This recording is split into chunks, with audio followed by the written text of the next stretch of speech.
bienvenue sur ma chaîne Mara Strawberry. Aujourd'hui, je vais vous présenter du coup la réalisation d'un hoodie crop top que j'ai fait il y a quelques jours de ça. Vous allez voir dans une précédente vidéo la réalisation de ce hoodie, que vous ne verrez pas entièrement, mais la partie broderie, puisque ma machine Brother Innovis DM380, je crois, fait la broderie. Donc là, du coup, vous pourrez voir comment j'ai fait pour broder mon crop top. Là, pour celle-ci, c'est l'introduction du coup de tout le processus dessin, broderie, couture et après, du coup, le final que je vais porter là dans même pas 2 minutes parce qu'en fait, ce soir, je vais à un match de volley. Du coup, je trouve ça plutôt pas mal de le porter. Là, pour ceux qui peuvent voir, vous voyez, ça, c'était une réalisation. Alors, si vous allez sur mon Instagram, vous verrez comment je l'ai dessiné. Ça, c'était un petit clin d'œil à une de mes filles. Donc voilà. Donc du coup, eh bien, on va aller porter du coup les 2 hoodies. Un que j'avais fait avant, qui est bleu, magnifique. Et ça parce que bon bref, on m'a dit « Ah mais en fait, tu travailles pour un hôtel ?» Pardon? Un camping? Quoi? Parce qu'en fait le logo, et c'est vrai le style fait un peu genre un peu staff de camping. Bon bref, bon, c'était rigolo. Bon, moi je l'adore et je le trouve trop bien. C'est moi qui l'ai fait donc clairement, hein, on peut qu'aimer ce que l'on fait. Donc là, je suis un peu fatiguée, je suis désolée. Il est un peu tard. Donc du coup là je vais porter les 2 hoodies. Le hoodie bleu que vous ne verrez pas réalisé mais que je vous montre en fait qu'on peut en faire aussi un grand, un vrai. Et un deuxième, le crop top qui donc suit après la vidéo pour toute explication. Comme d'habitude, vous le savez, mes tissus sont des tissus récupérés. Et là pour le coup ce sont de plaid. Allez, je vous laisse avec mes tenues portées. Et puis, bon visionnage. Voici le hoodie Kim Oversize Hoodie de la marque Malomi Design par Tissu Emmer. Nous avons 2 versions pour ce hoodie, la version longue et la version crop, soit la version crop top, celle que vous allez découvrir dans cette vidéo. La taille va de XS à XXL, la difficulté est relativement moyenne de 3/5. Pas de difficulté majeure, sachant qu'il y a quand même plusieurs versions élastiquées ou pas, selon son choix. Moi, j'ai choisi non élastiquée. Je vous présente ma version dessinée.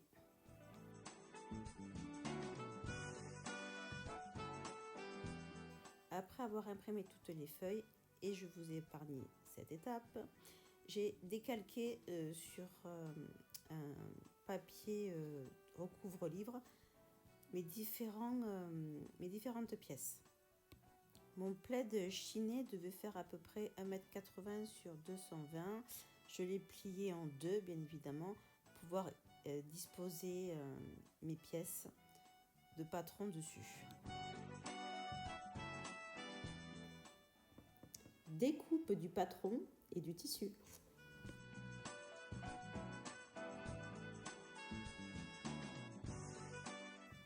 Réalisation de la broderie. Nous voilà le lendemain pour assembler les différentes pièces de ce hoodie. C'est parti pour une journée de couture. Je dis une journée, mais en réalité, je pense que 2 heures suffisent largement pour la réalisation de ce hoodie. Effectivement, comme je filme, ça prend beaucoup plus de temps. Allez, c'est parti pour ce hoodie crop top. Première pièce à prendre en main, le devant de notre crop top. Le tissu a été découpé au pli. Pourquoi commencer par celui-ci? Très simplement parce qu'il sera plus facile de broder le motif de son choix à l'avant du hoodie. Et pour ceux qui souhaitent du coup y rajouter la poche kangourou, un tissu à plat est beaucoup plus pratique qu'un tissu déjà assemblé. Avant toute chose, je vais bien évidemment marquer les repères. Là, il s'agit des repères des manches, très importants pour l'assemblage de ces dernières.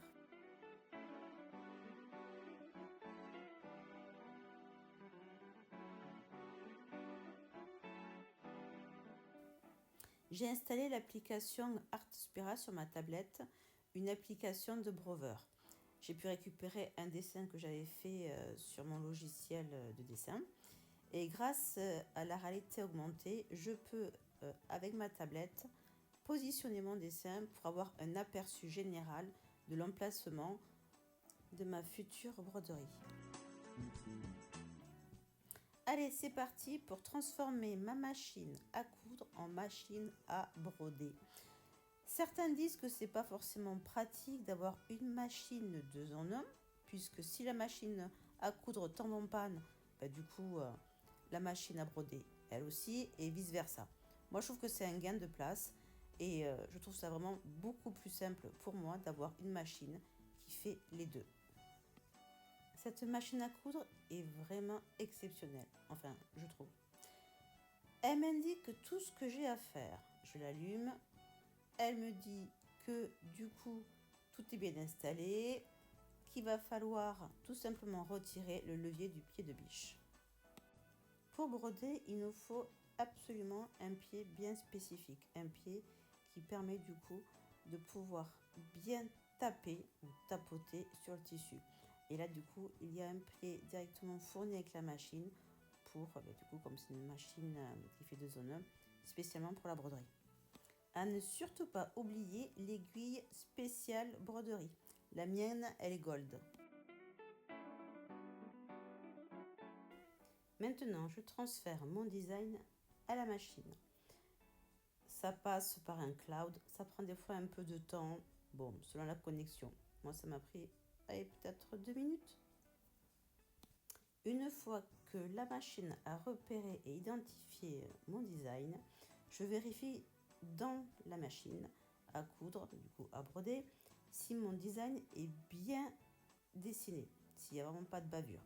Si je suis d'accord, je tape OK. Retournons à notre devant de hoodie. Avec une épingle, j'ai pu à peu près identifier le placement de mon design. Je mets une croix à la craie. Ça s'effacera après, une fois qu'elle sera mise au lavage.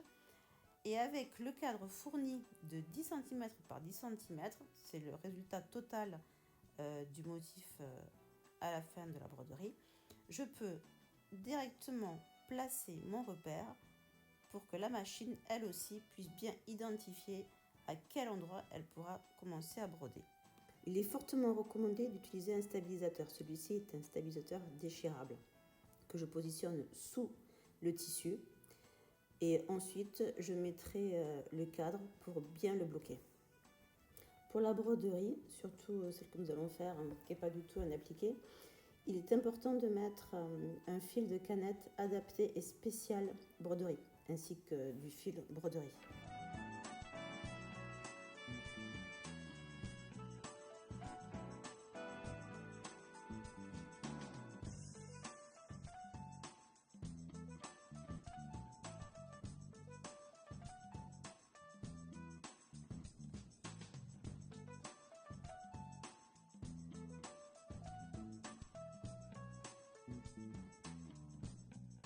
Ça y est, je suis prête à placer mon tissu pour la broderie. Donc je prends mon cadre avec le tissu et le stabilisateur. Je lève bien le levier de broderie que je mets et je vais tout à l'heure placer correctement au centre où est la croix dessinée. Bien enclencher le cadre et après c'est parti pour la broderie.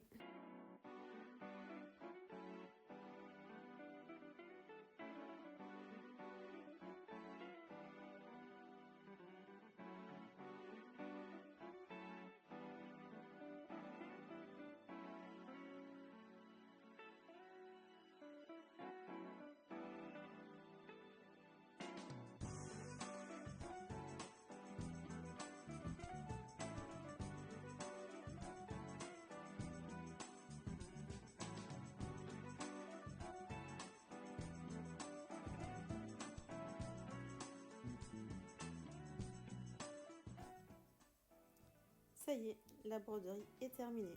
Je vais pouvoir bientôt retirer le cadre ainsi que le tissu.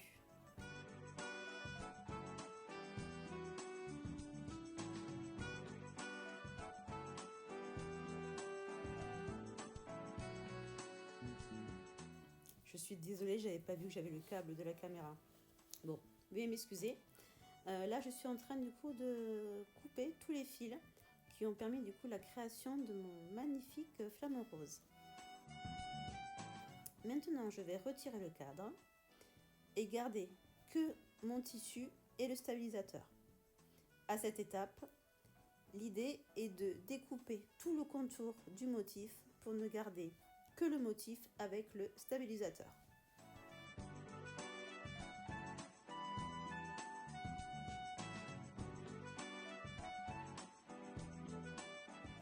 Voilà, la broderie est terminée sur la partie devant de mon hoodie. Coudre les manches. J'ai assemblé le haut des épaules avant et arrière. Maintenant, je vais, grâce au repère, assembler le haut des manches, donc les emmanchures. Pour cela, je épingle le tout. Voilà, j'ai mis des pinces. Et ensuite, j'aurai plus qu'à coudre. Ça y est, c'est cousu. Donc tout le contour de la manche. Moi, je surfile après, une fois que tout est réalisé. Je continue mon assemblage. Je prends l'extrémité de ma manche.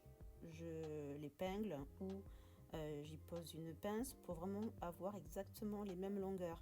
De ce fait, je peux mettre les coutures côte à côte pour une meilleure finition.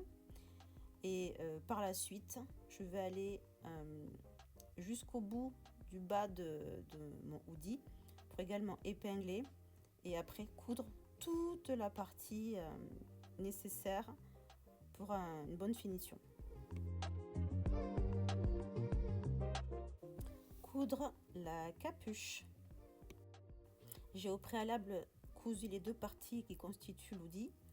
J'ai ensuite fait l'ourlet qui permettra de faire passer le cordon et j'ai également mis des œillets.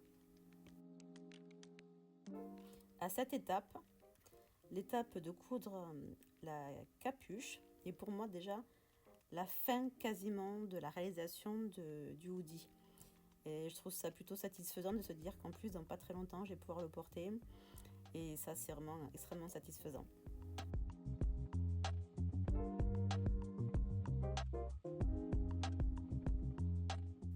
J'ai dû appuyer sur le ralenti, je suis désolée. Bon, en tous les cas, là, on voit bien que j'ai pu bien aligner et faire correspondre parfaitement mes raccords tissus. Donc ça, c'est plutôt chouette.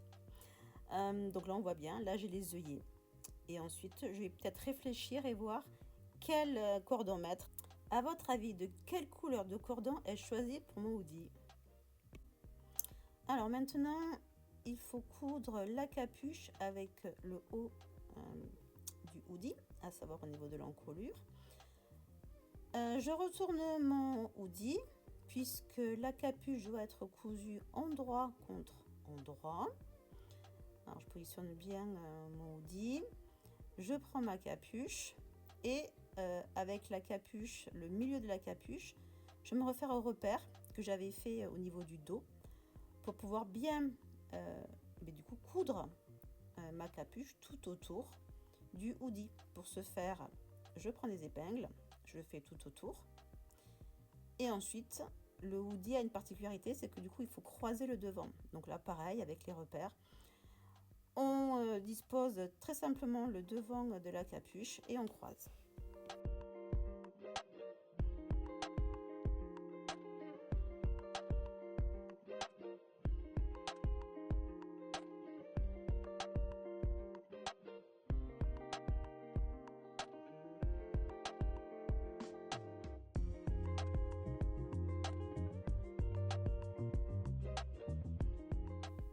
Coudre la ceinture et les poignées de manche.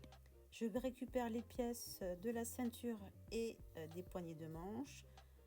Comme vous pouvez le voir, là il s'agit des parties qui seront assemblées avec les poignées et la ceinture. Là nous avons le tissu qui correspondra à la réalisation du poignet de manche. Je plie le tissu en deux pour ensuite le coudre aux extrémités.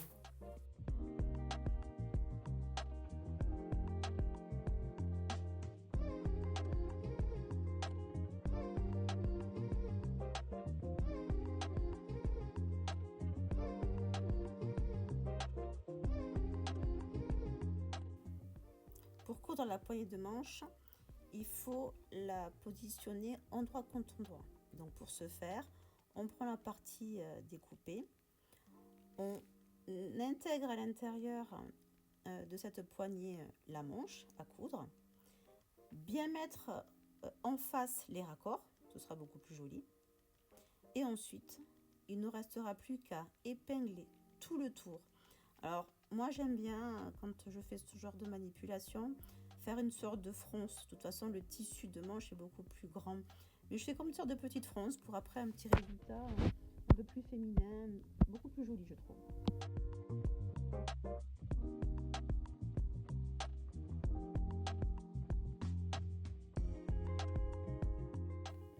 Voilà, mes poignées de manche sont prêtes à être cousues.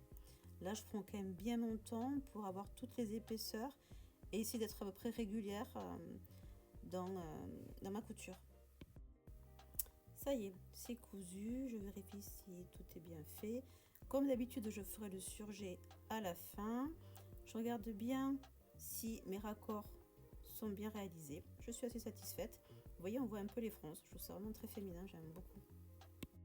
Maintenant, je procède exactement à la même technique que pour les poignées de manche, c'est-à-dire c'est coudre la ceinture, donc plier les deux extrémités, coudre et ensuite pareil insérer le bas du hoodie et ensuite toujours pareil endroit contre endroit et après coudre.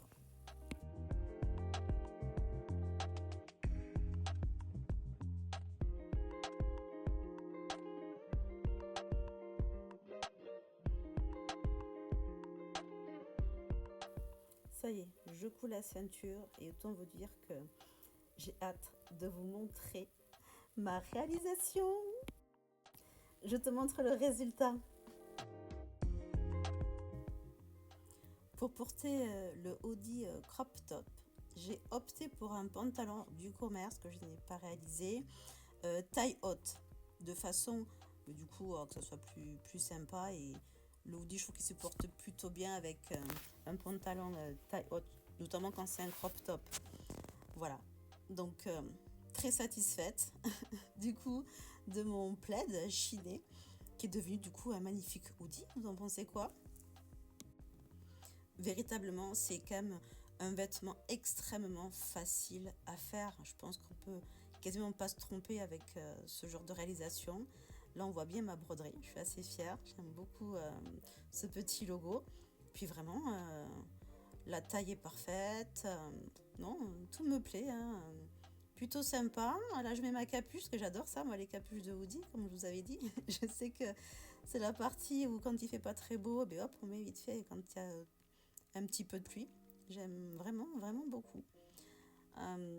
Quoi dire de plus? Je vous montre le dos. Et du coup, ben, vous pouvez voir la couleur de mes cordons, qui est bleu.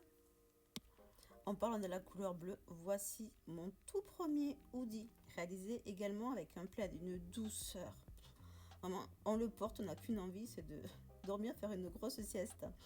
Donc celui-ci, mon tout premier, j'avais réalisé très simplement avec un autre patron. Là, clairement, je m'en souviens plus. Et j'avais pas assez de tissu. Vous verrez qu'après, au niveau de la poche kangourou, j'avais fait un raccord parce que j'avais plus de place. Là, pareil, j'avais essayé du coup de broder. Bon, la brode n'est pas terrible, elle n'est pas très droite. Et j'avais commencé en fait à la positionner au milieu. Mais j'ai fait un petit raté et du coup, j'ai mis du flex. Bon, tout se rattrape, hein, clairement. Puis pour mon premier, j'étais assez contente de moi et d'une douceur. Ouais, c'est là que j'ai dû faire des raccords. Mais au final, c'est vraiment confort. C'est cocooning, quoi. Vraiment idéal pour rester à la maison. C'est lancé, j'en ai aussi créé un pour ma fille aînée. Merci d'avoir regardé la vidéo. On se retrouve sur mes réseaux sociaux et dans une autre vidéo.